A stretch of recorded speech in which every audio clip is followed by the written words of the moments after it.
Hi everyone, the purpose of this video is to give you the directions for Project 2 in Math 1350.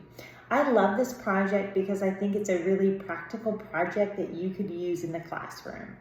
So what you're going to be doing is making a virtual bulletin board. So think about this as if you had a student that was sick at home for a week or was missing several days of instruction and you wanted them to have some extra support to learn the material. Or maybe you have a student that's really struggling in this topic and so you want them to have some resources that they can use.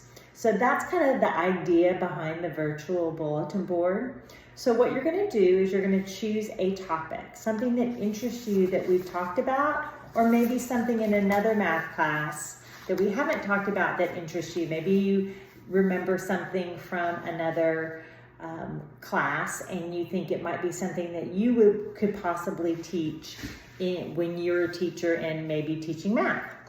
So you're going to choose a topic. So for example, let's say my topic is going to be on adding fractions with different denominators. So that's my topic. I want to only have one topic. I don't want it to be broad. Adding and subtracting fractions is too broad because you could have adding fractions with like denominators, adding fractions with different denominators. Sometimes, I think it's just better to come up with one single topic. So once you come up with your topic, then you're going to find just a fun meme, okay? Just something to get the attention of your students, something that's age appropriate. So that is 10 points. Then you're going to find 4 instructional videos. I would just do a search on YouTube, and you're going to make an explanation for each video, and you're going to have a nice detailed explanation. So if a parent is helping the student at home, they can clearly see what this video is going to teach. And I'll put up some good examples from last semester so you'll see what kind of explanations. You're not using the YouTube explanation, you're coming up with your own that's more detailed, that's more informative. So 4 instructional videos, and each video with its explanation is worth 10 points. Then you're going to come up with either a real world video or a real world example that you've written out that clearly explains why this topic is important. How do we use it in the real world? So if I were doing the adding fractions, I might talk about cooking and find either a video that talks about adding 2/3 cup of sugar and 1/4 cup of sugar, something like that. But you want the student to see, oh, this is something that is important in the real world.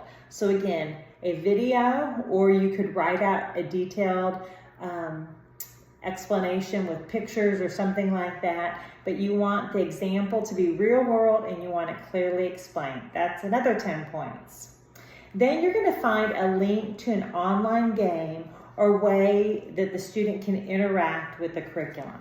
So again, just do a Google search. I could find, interactive game for adding fractions, and then I would put the link in there, and then that would be worth 10 points.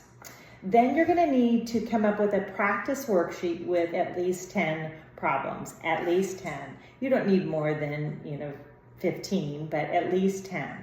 Because if your student is learning all this new material, they want an opportunity to see if they understand it by practicing it.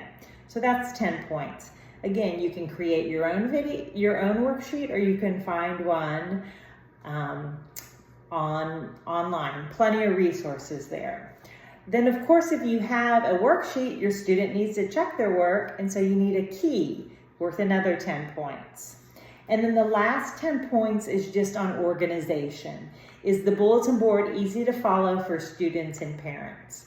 So I think this is a great resource. Again, I think that if I were a teacher, I'd love to have this kind of a teacher in the public school or private school. But I would love to have something like this for kids that need extra help at home. And it's good for parents to see how things are being taught, because things are taught differently than when many of these parents went to school. So it's just a good just something I think would be cool to have for your parents and for people that want to help the students at home. So as always, if you have questions or concerns, please let me know. And I will put the directions as well as an example from last semester so that you can see what a couple good projects look like. So please let me know if I can do anything. Thank you for all your hard work this summer. We're over halfway, so just stick with it. Thank you.